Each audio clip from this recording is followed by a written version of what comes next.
Longer time, उसके साथ हमने प्रीपोजिशन जो है वो इन इस्तेमाल किया है। ठीक है, जो भी लॉन्गर, यहाँ तक कि सेंचुरीज तक, डिकेड्स तक जो लॉन्गर टाइम है तो उसके साथ हमने इन इस्तेमाल किया। जबकि ऑन जो प्रीपोजिशन है वो डेज और डेट्स के नामों के साथ, हालांकि ऐसे डेज भी आए थे जिनका कोई नाम नहीं था, देखो उनके साथ हम कोई प्रीपोजिशन इस्तेमाल नहीं करेंगे।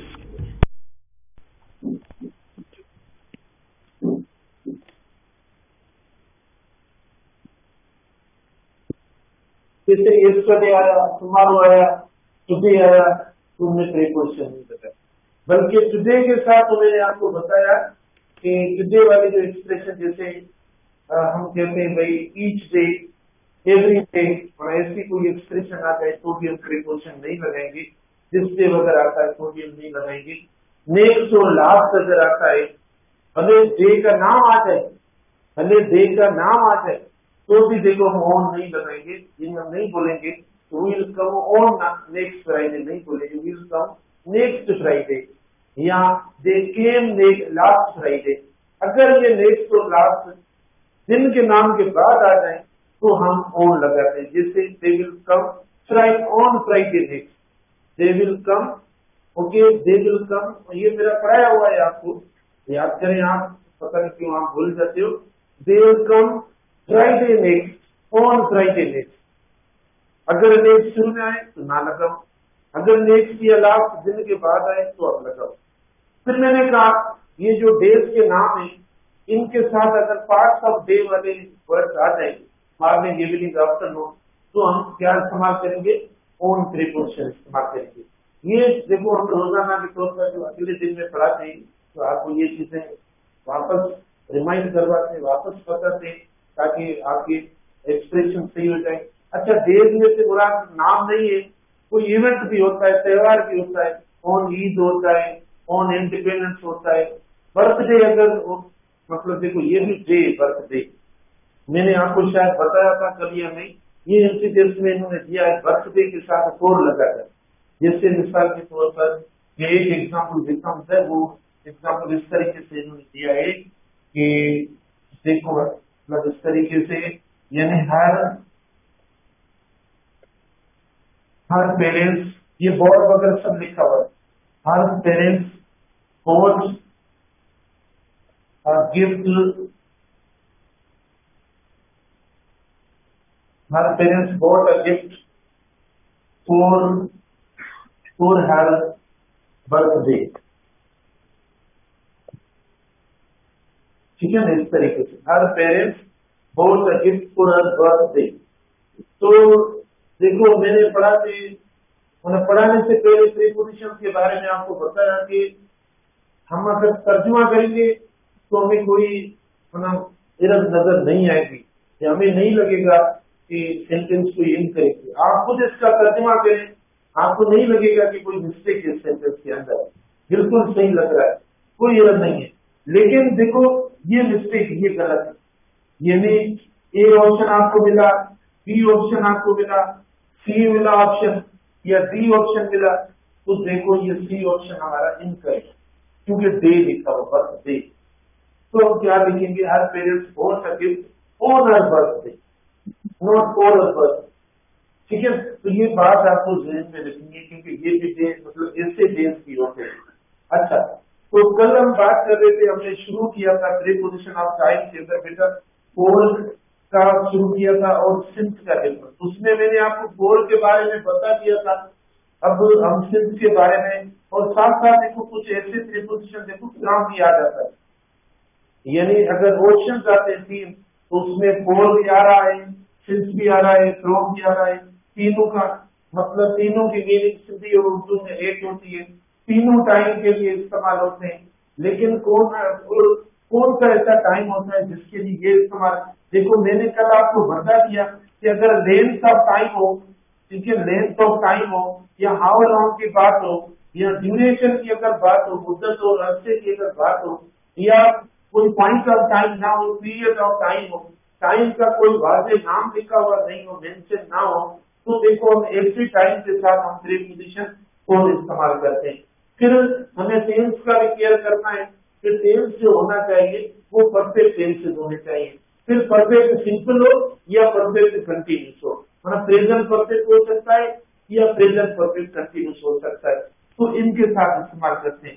सिमिलरली ये भी सेम है, टेंस के लिहाज से देखो ये भी हम जो इस्तेमाल करेंगे सिंस प्रीपोजिशन के तौर पर, जैसे ये कंजंक्शन भी होते हैं दोनों, देखो ये भी कंजंक्शन होता है ये भी कंजंक्शन होता है, हमारा पढ़ा हुआ है ये आपका कोऑर्डिनेटिंग कंजंक्शन में इस्तेमाल होता है, ये जो है ना सबऑर्डिनेटिंग कंजंक्शन में इस्तेमाल होता है। तो वो तो डिपेंड करता है कि जब सेंटेंस का फंक्शन या पोजीशन किसी वर्ड की सेंटेंस में देखेंगे तो वहां पर हम देख के बताएंगे कि ये वर्ड प्रीपोजिशन है या कंजंक्शन है। अब तो आपको भी पता होना चाहिए कि प्रीपोजिशन जो होता है उससे नाउन चाहिए, कंजंक्शन जो होता है उससे क्लोज चाहिए, ठीक है ना। अगर क्लोज के तौर पर ये वर्ड आ जाते हैं तो समझ लो ये कंजंक्शन है।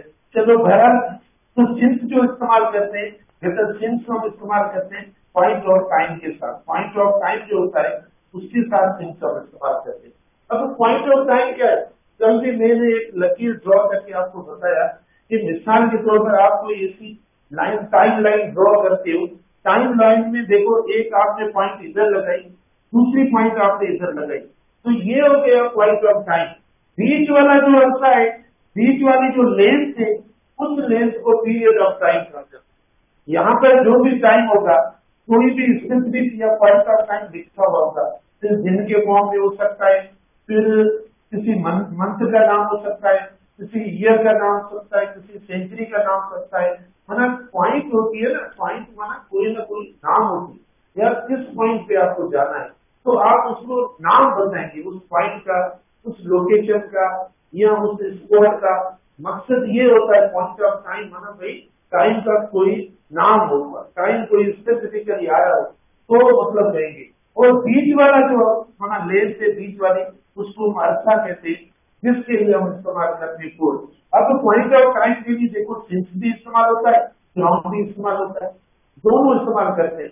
पॉइंट ऑफ टाइम के लिए देखो सिंस भी होता है और पॉइंट ऑफ टाइम के लिए क्या इस्तेमाल करते हैं, फ्रॉम भी इस्तेमाल करते हैं, दोनों हम इस्तेमाल करते हैं। पॉइंट ऑफ टाइम के लिए क्या सिंस भी हमारा पॉइंट ऑफ टाइम क्या नाम, जैसे यस्टरडे, यस्टरडे भी पॉइंट ऑफ टाइम, अब वो भी पॉइंट ऑफ टाइम, ठीक है ना।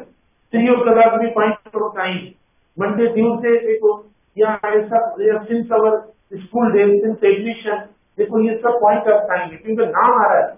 तो ऐसे टाइम के साथ ये नेचर जो है मेरे को हम उसके साथ जो है सिंस इस्तेमाल करेंगे, जबकि फ्रॉम भी हम इसी तरीके से इस्तेमाल करते हैं, फ्रॉम भी इसी तरीके से इस्तेमाल करते हैं। लेकिन फिर डिफरेंशिएट कैसे करें कि कहाँ पे सिंस लगाए कहाँ पे फ्रॉम इस्तेमाल करें, क्योंकि टाइम दोनों का सेम होता है, दोनों पॉइंट ऑफ टाइम के लिए इस्तेमाल होता है। लेकिन फर्क ये होता है कि इसका टेंस फर्क होता है, टेंस जो होता है वो दोनों में डिफरेंशिएट करता है। ये जो टेंस होता है फिर ये टेंस वापस किस तरफ जाता है, परफेक्ट टेंस की तरफ जाता है, परफेक्ट टेंसेस की तरफ, ठीक है। ये जो होता है बाकी टेंसेस जो होते हैं, ये सिंपल टेंसेस जो होते हैं या आपका कोई कंटिन्यूस टेंस हो गया, तो ऐसे टेंसेस के साथ हम फ्रॉम इस्तेमाल करते हैं। बेटा देखो कोई सिंपल टेंस हो गया, अब इसमें एरर देखो कौन सी आ जाएगी, टेंस की आ सकती है। मैं आपको एग्जाम्पल देता हूँ, सिंपल टेंसेस आपके हो गए, ठीक है, ये हम इस्तेमाल करेंगे। या इनके साथ देखो दो टाइम लगाते तो टू भी आ जाता है, फ्रॉम हम इस्तेमाल करते हैं, from Monday to Tuesday, from January to March, इस तरीके से करके भी मतलब टाइम वाला जो है ना, तभी देखो ये टू भी कैरी करता है, मतलब दो टाइम होते हैं तो दो टाइम को कनेक्ट करने के लिए हम फ्रॉम के साथ जो टू इस्तेमाल करते हैं। तो सिंपल टेंसेस हो या प्रोग्रेसिव टेंसेस इस्तेमाल करते हैं, लेकिन इसके साथ आपके लेवल करके इंटरमीडिएट की लेवल जो है ना उसके लिए आप ये ध्यान में रखें। तो हम आगे एग्जाम्पल देते हैं दोनों के, आप देखो सिंस के और कोर, सिंस के और कोर दोनों के जो है ना एग्जाम्पल देते हैं। जैसे मिसाल के तौर पर देखो हम एग्जाम्पल देते हैं कि we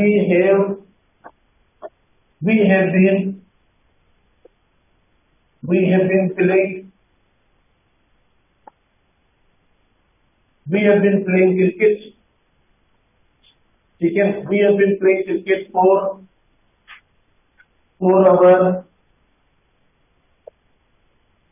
बेटा अब आप समझ जाएंगे, या सिंस के लिए मैं लिखूं कि सिंस के लिए कौन कौन सा टाइम सिंस के साथ लगता है।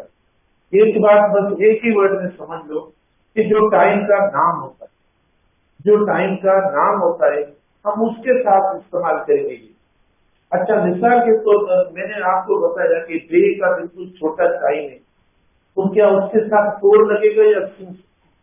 माना डे के हमने टाइम आपको बताया ना, छोटे छोटे टाइम बताए डे के, सनराइज बताया, नून बताया, या 3 o'clock 5 o'clock बताया, या डॉन बताया, या डस्ट बताया। तो इनके साथ हम क्या लगेगा? अगर इनके साथ कोई एक्शन हम जोड़ना चाहें, कनेक्ट करना चाहें, तो हम क्या इस्तेमाल करें? यानी सिंस इस्तेमाल करें या फोर इस्तेमाल करें? शाबाश, जल्दी बताएं कि हम इनके साथ क्या इस्तेमाल करें। सिंस लगेगा, क्योंकि ये भी टाइम का नाम है, ये भी टाइम का नाम है। हम इन सब के साथ देखो, ये यस्टरडे हो गया, ठीक है, यहाँ आप देखें ओल्ड एज, चाइल्डहुड, ठीक है ना, यहाँ admission days, school days, college days, friendship, ये मतलब देखो एक स्पेसिफिक हो गया, टाइम हो गया। तो दिन के नाम हो सकते हैं, मंथ्स के हो सकते हैं, या ईयर के कोई ऐसा टाइम भी हो सकता है, हमारा लाइफ का कोई एज हो सकती है कोई, तो ऐसा जब भी कोई टाइम आ जाएगा तो हम सिंस इस्तेमाल करेंगे। चलो जरा देखो, इधर हमने लिखा जैसे childhood, we have been playing cricket for our childhood, एक ये हो गया। अच्छा, दूसरा एग्जांपल देखें, वी हैव बीन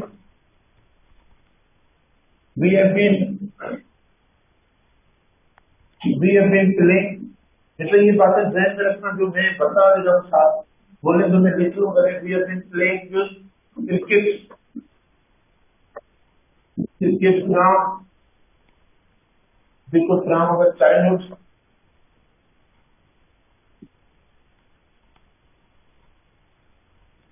ये ऑप्शन है, we are playing, we are playing cricket since our childhood। बस थोड़ा सा एग्जाम्पल देकर समझा के चलता हूँ आगे, ठीक है। ये आपका सी एग्जाम्पल हो गया, और the example,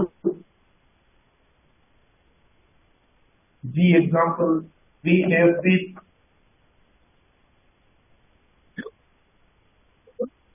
playing cricket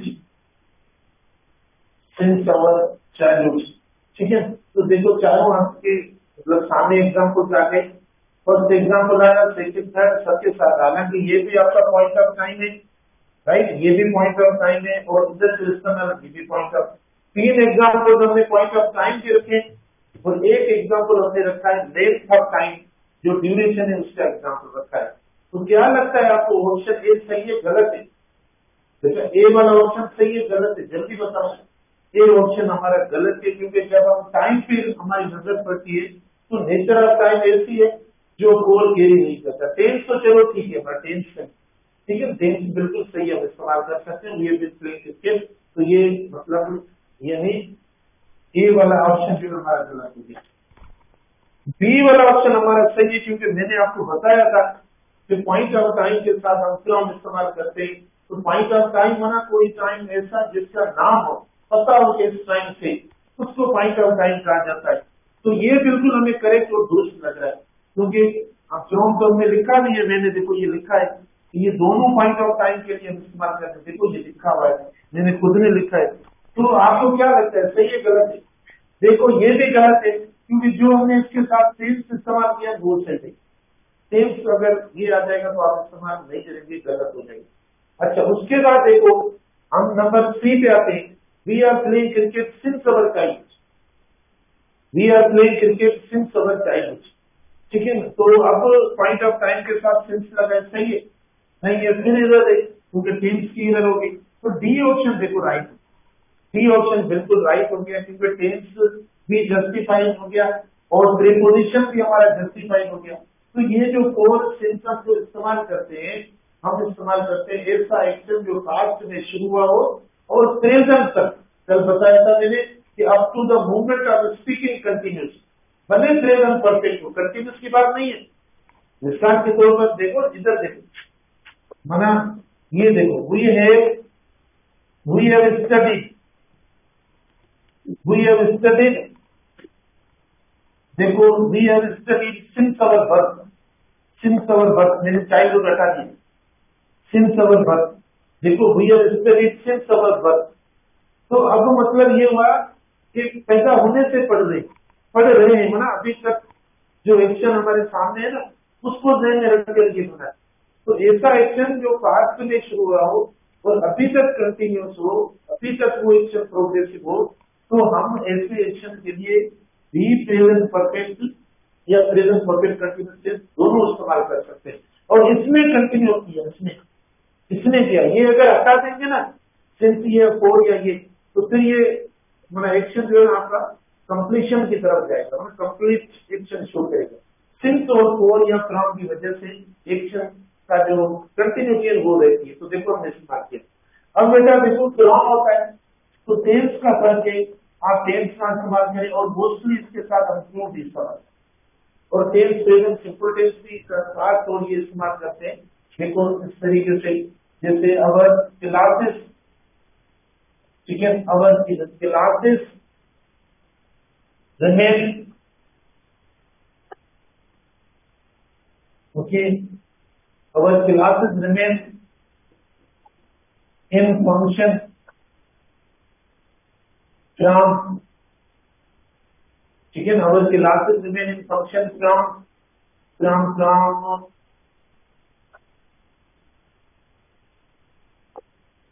August to April।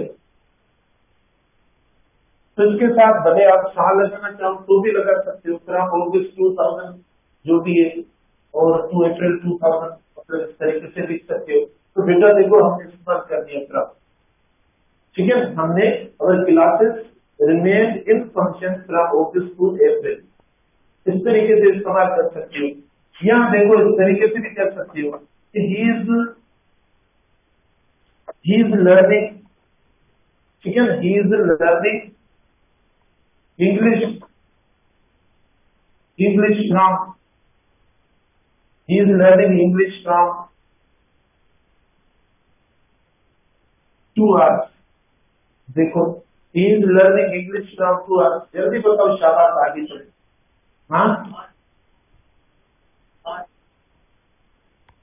ठीक है ना।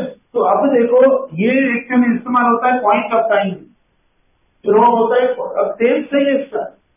अब आप देखो आपको क्या करना है, अगर आप फोर लगाएंगे टेंस चेंज करना पड़ेगा, अगर आप फोर लगाएंगे टेंस चेंज करना पड़ेगा, फ्रॉम को रखना है, टाइम चेंज करना, ठीक है ना। अगर देखो इज लर्निंग इंग्लिश, तो आप ये तो लगेगा नहीं कि ये तो लेंथ या पीरियड ऑफ टाइम है, तो इसको हटाना पड़ेगा, टाइम को हटा दो, ठीक है।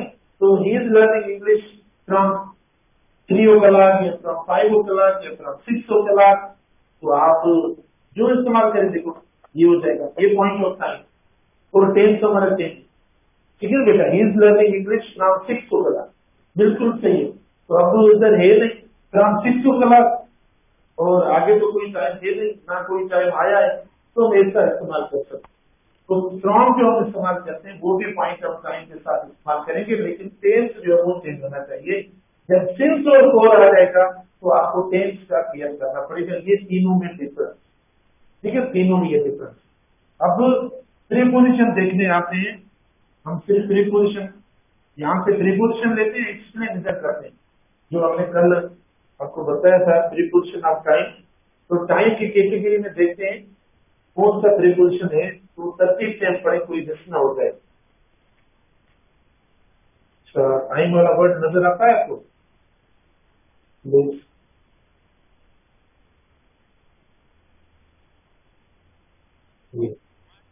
ठीक है, 8 इन ऑन 4 हो गया, 6 हो गया।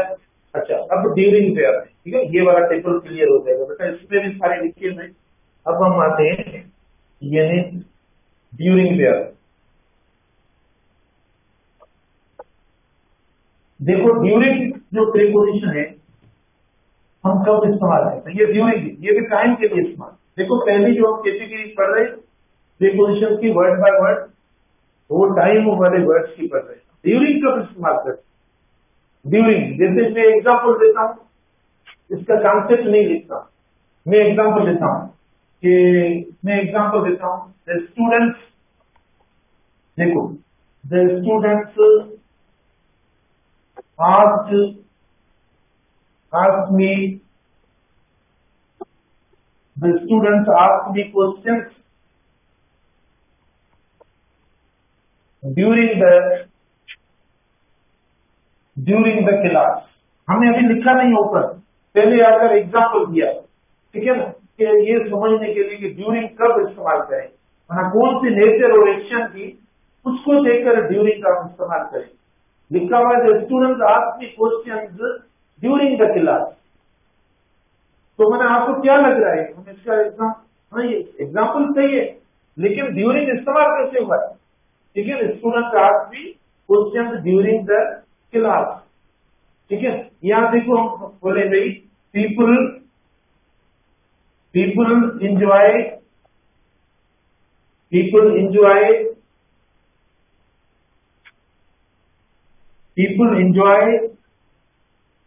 during the rain, people enjoy during the rain, ठीक है। तो देखो ड्यूरिंग का यूज माना क्यों, मतलब इस तरह की बात आने देखे दाहत बार उनका दाहत कोई कुछ समझी गया होगा, कितना समझा होगा। तो भाई हिकिड़ो लफ्ज़ हिते लिखियो आहे, ॿियो हिकिड़ो गेप लिखियो आहे, साईं परे लिखियो आहे, माना छा मसलो आहे? कुझु त आहे, न त वेझा वेझा लफ्ज़ लिखणु खपनि, जुमिलो आहे, सेंटेंस जा लफ्ज़ वेझा अचणु खपनि। इंजॉय माना अहिड़ी कहिड़ी शइ जो इंजॉयमेंट हिते थिए थी त गेप ॾिनो वियो, त कुझु त आहे न, जंहिंजे करे ड्यूरिंग परते हलियो वियो। तव्हांखे यादि आहे छा माना ही ग़लति आहे सेंटेंस, ही प्रीपोजिशन के हिसाब सां ग़लति आहे, प्रीपोजिशन के हिसाब से गलत नहीं है, लेकिन पता नहीं कोई दूसरी कोई एरर है, क्या है? रिफ्लेक्सिव। देखो समझो बेटा, देखो ये ट्रांजिटिव वर्ब है, और ये ऐसा ट्रांजिटिव वर्ब है जो ऑब्जेक्ट उसके साथ कैरी करना मस्त है, उसके साथ लगना। हमने पढ़े थे ना, एंजॉय पढ़ा था, अवेल पढ़ा था, प्रेजेंट पढ़ा था, प्राइड पढ़ा था, ठीक है, इंट्रोड्यूस पढ़ा था, याद होगा रिफ्लेक्सिव प्रोनाउन में, मैंने तो पढ़ाया था आपको। तो अब सेंटेंस दे दिया, ठीक है, सेंटेंस भी दे दिया और हम एरर भी लगा लें, लेकिन आप तो बोले इसमें तो कोई एरर नहीं, लेकिन इसमें एरर है। People enjoy ourselves during the, ourselves इधर आ जाएगा, ये तो मैंने छोटी स्पेस रखी है, हाँ, real self then show, ourselves नहीं आएगा, इसीलिए नहीं, तो ये थर्ड वर्ड है, people enjoy themselves during the rain. तो ये देखो हम मैं बोलता हूँ खुद, देखो पढ़ाते वक्त कभी कोई चीज मतलब हो जाती है ऊपर नीचे और भूल जाते हैं लिखने में करने में, तो स्टूडेंट्स का ये काम होता है कि वहां पर एकदम टीचर को बोलना, सर ये लिखो, ये चीज देखो, मतलब इसमें हमें लग रहा है कि ये आना चाहिए, तो इसमें हम नहीं महसूस करते इंफीरियर या कोई ये हमारी रिस्पेक्ट चली जाएगी या इससे मतलब होगा, ये नहीं है वो बातें रवायती की, भाई बस कुछ नहीं, आपको बोलना चाहिए, अगर समझ में आ रहा है तो बोलना चाहिए। तो इस सेंटेंस में ऐसी जो भी चीजें होती है फौरन बोलना कर, कहीं थोड़ा गलत लगे थे ताकि हमें डाटा है बदली है आई कम खराब ये विचमता वजह, ठीक है बेटा। तो अब मैंने आपको क्या बताया, एग्जाम्पल देखिए, देखो ask me questions during the class, ask me questions during the class, तो आप देखो आस्क और क्लास, ठीक है ना, एक ये हुआ। इंजॉय देखो रेन, तो इसका मतलब हुआ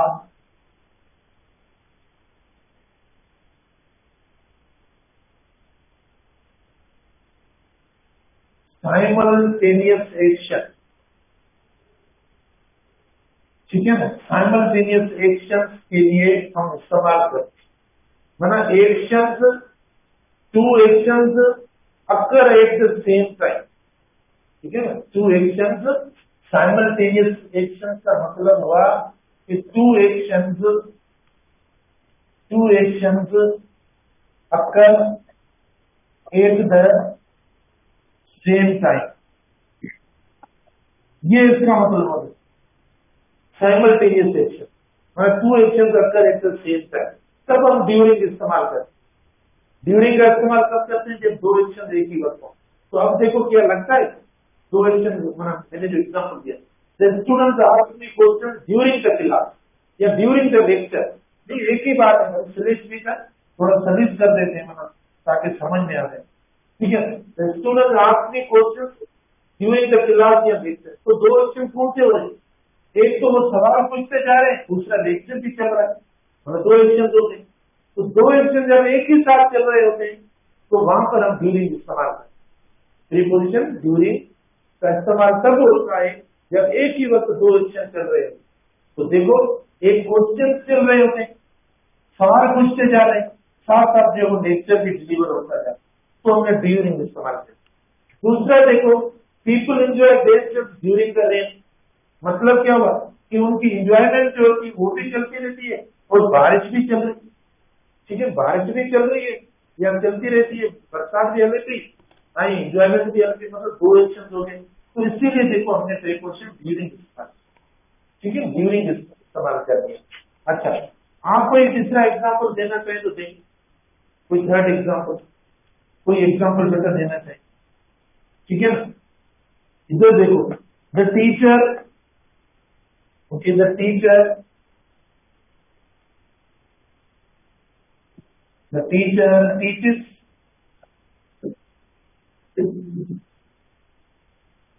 while the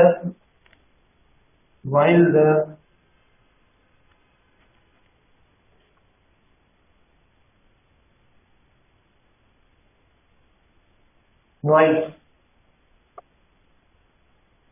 देखो the teacher teachers while deafening noise, मतलब आप देखो हमने इस्तेमाल कर दिया डेफनिंग नॉइज, जल्दी करो बेटा, डेफनिंग नॉइज,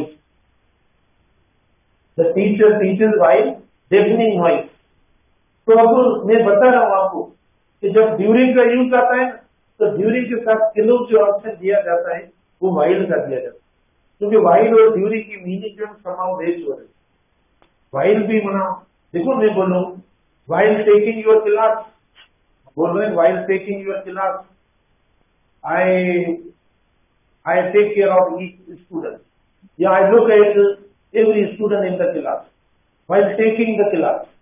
तो देखो ये भी ड्यूरिंग वाला सेंस, ड्यूरिंग वाली मीनिंग देखो इसमें भी आ जाती है व्हाइल के अंदर भी। तो मीनिंग के लिहाज से दोनों सही है, लेकिन पार्ट ऑफ स्पीच के लिहाज से क्या है, कौन सा फर्क है, यानी वो क्लोज को शो करता है, ठीक है ना। तो देखो यहाँ पर हमने जो व्हाइल इस्तेमाल किया है वो इस्तेमाल कर दिया है नाउन के साथ, नाउन फ्रेज, डेफनिंग नॉइज, ये नाउन फ्रेज। तो यहाँ पर बेटा ये नहीं आना चाहिए, यहाँ पर क्या आना चाहिए, ड्यूरिंग होना चाहिए, तब ये सही। देखो the teacher teachers during the deafening noise, okay, बहुत बड़ा जो है नॉइज है इसके दौरान पड़ा, तो इसके अंदर भी दो एक्शन हो गए, आपका एक टीचिंग वाला एक्शन हो गया और दूसरा देखो नॉइज वाला एक्शन हो गया, डेफनिंग नॉइज वाला। तो हमने देखो ड्यूरिंग ये होता है। तो ये ड्यूरिंग जो प्रीपोजिशन है हम तब इस्तेमाल करेंगे जब एक ही वक्त दो एक्शन हो रहे हो, तब हम इस्तेमाल करते हैं। आपने तीनों एग्जाम्पल में देखा एक ही वक्त दो एक्शन हो, ठीक है। उसके बाद नेक्स्ट आपने देखा था उधर या नहीं, यहाँ पर बेटा देख लें, यहाँ देर हो जाएगी, सिंस वगैरह तो हमने सारे करवा दिया, हाँ ये ना, ये हो गया, अब ये, ठीक है। अब बेटा बाय, अब जो नेक्स्ट प्रीपोजिशन है टाइम का, हम बाय इस्तेमाल, देखो प्रीपोजिशन ऑफ टाइम ये भी जो इस्तेमाल करते हैं बाय, पहली बात के बाय जो इस्तेमाल होता है वो भी पॉइंट ऑफ टाइम के साथ इस्तेमाल, बेटा बाय जो इस्तेमाल करते हैं वो भी हम पॉइंट ऑफ टाइम के लिए इस्तेमाल करते हैं। और ये जो इस्तेमाल होता है यानी जब बिफोर वाला सेंसोन शब्द इस्तेमाल करते हैं, नोट लेटर में, नोट लेटर, ठीक है, नॉट लेटर देन वाली बात, ये जो इस्तेमाल होता है बिफोर के लिए इस्तेमाल, देर के लिए नहीं इस्तेमाल। मतलब जो वस्तु है, जो वक्त, सुनो मैंने, हम तो पढ़ रहे हैं भाई, कैटेगरी वाइज पढ़ रहे हैं, तो ये जो इस्तेमाल करते हैं, देखो ये इसके और भी यूज है। देखो बाय सिर्फ टाइम के साथ नहीं है, बाय देखो मीन्स ऑफ ट्रांसपोर्ट के साथ इस्तेमाल करते हैं, बाय हम जो वो इस्तेमाल करते हैं, पैसे में भी इस्तेमाल करते हैं, मुख्तलिफ मतलब इसके देखो यूजेस है हम करते हैं। यहाँ पर जो हम इस्तेमाल कर रहे हैं टाइम के साथ इस्तेमाल, टाइम के साथ माना पीरियड ऑफ टाइम नहीं, पीरियड ऑफ टाइम के साथ नहीं इस्तेमाल करेंगे, हम इस्तेमाल करेंगे पॉइंट ऑफ टाइम के। तो मैंने आपको दिए हैं पीरियड ऑफ टाइम, मतलब कैसा हो उसकी, मतलब एक तो पीरियड ऑफ टाइम मतलब ऐसे इस्तेमाल करें कि मिसाल के तौर पर ही has been learning by Monday, ऐसा करें नहीं, ऐसा टाइम जो वो मतलब कंप्लीट या फिनिश ना हो, वो वक्त खत्म ना हो, यानी उस वक्त ये खत्म होने से पहले वाला जो हो उसके साथ हम इस्तेमाल करें। तो वो कौन सा वक्त होगा, वो पॉइंट ऑफ टाइम होगा, उसके लिए इस्तेमाल करेंगे उस टाइम से पहले। लेकिन ये जो ज्यादा इस्तेमाल करेंगे वो इस्तेमाल करेंगे बेटा future time, mostly future time, ठीक है, जो भी फ्यूचर हो उसके साथ इस्तेमाल करें। पॉइंट ऑफ टाइम होगा, अब पॉइंट ऑफ टाइम आपका डे हो सकता है, मंथ भी हो सकता है, ठीक है, कोई ईयर भी हो सकता है। देखो पॉइंट ऑफ टाइम में क्या है, किसी भी टाइम का नाम आ जाए फ्यूचर का, तो डेट का भी नाम आ सकता है, ठीक है, या डे का भी नाम आ सकता है, मंथ का भी नाम आ सकता है ना। पॉइंट ऑफ टाइम का मतलब ही ये हुआ कि कोई टाइम की पॉइंट या नाम या ऐसा कोई नेचर जो है जाहिर होता है, उसके साथ हम इस्तेमाल करें। जैसे मिसाल के तौर पर आप देखें, अब देखें विल कंप्लीट, देखो विल कंप्लीट अवर सिलेबस, देखो will complete our syllabus by August, by August, देखो मैं इस्तेमाल बाय ऑगस्ट, ये देखो will complete our syllabus by August 2024, तो देखो हमने बाय इस्तेमाल, इट मीन्स बिफोर ऑगस्ट, ठीक है बेटा, will complete our syllabus by, अच्छा इन भी लग सकता है, देखो will complete our syllabus in August, अब इन मतलब बिल्कुल उस टाइम नहीं, बिफोर नहीं, इन मतलब वो टाइम भी खत्म हो कंप्लीट, और वो जो काम है वो तो कंप्लीट हो जाए। लेकिन बाय वाला जो प्रीपोजिशन इसमें क्या है, इसमें मतलब ये होता है जैसा बिफोर वाले का, और ये आप फ्यूचर देखो, कोशिश मतलब ये होनी चाहिए कि इसके अंदर जो ज्यादा स्पेसिफिकेशन है वो ये कि हम फ्यूचर के टाइम के साथ इस्तेमाल, फ्यूचर वाले टाइम के साथ, फिर फ्यूचर का टाइम कौन सा होना चाहिए, डे के साथ इस्तेमाल करें, डेट के साथ इस्तेमाल कर सकते हैं, मंथ के साथ आप इस्तेमाल कर सकते हैं, ठीक है, और ईयर के साथ इस्तेमाल कर सकते हैं। अच्छा, जो मतलब शॉर्ट टाइम होता है उसके साथ इस्तेमाल कर सकते हैं, जो भी शॉर्ट टाइम देखिए, शॉर्ट टाइम देखिए आप इस्तेमाल कर सकते हैं। जैसे आप देखो, इधर देखो विल रीच बाय 7 o'clock, ठीक है, will reach by 7 o'clock, we reach by 7 o'clock today, तो बेटा ये लगा। अब एक तो क्या मतलब टाइम से जाहिर हो, अपने टेस्ट से जाहिर हो, दूसरा देखो ये हो गया, इसका मतलब will reach before 7 o'clock, before 7 o'clock, ठीक है, तो हमने इस्तेमाल कर लिया बाय 7 o'clock। अच्छा 8 भी लगाते, तो 8 का मतलब क्या होता है, बिल्कुल एग्जैक्ट जो वो टाइम होता है, लेकिन बाय से मुराद होता है बिफोर, हम बिफोर का सेंस देते हैं तब हम बाय। तो अब तो आगे इसके प्रीपोजिशन पढ़े हैं हमने, तो पढ़ते जाएंगे, इनमें कोई जो आगे पढ़ा है कोई मसला नहीं है। देखो ये बेटा पॉइंट ऑफ टाइम वाला हो गया, टाइम का बता दिया, इसमें साइमल्टेनियस एक्शन या दो एक्शन होते हैं उसकी हमने बात की। अच्छा इसके अंदर देखो टेंस का फर्क है, ये दोनों एक साथ भी लग सकते हैं, आप एक साथ लगाना चाहें तो भी लग सकते, जैसे हमने इस्तेमाल किया देखो, और ये अलग भी इस्तेमाल कर सकते हैं पॉइंट ऑफ टाइम। उसके अलावा ये पता नहीं क्या था, अच्छा सिंस का यूज था, ठीक है, ये सब यूज हमने कल और हम डिस्कस करेंगे।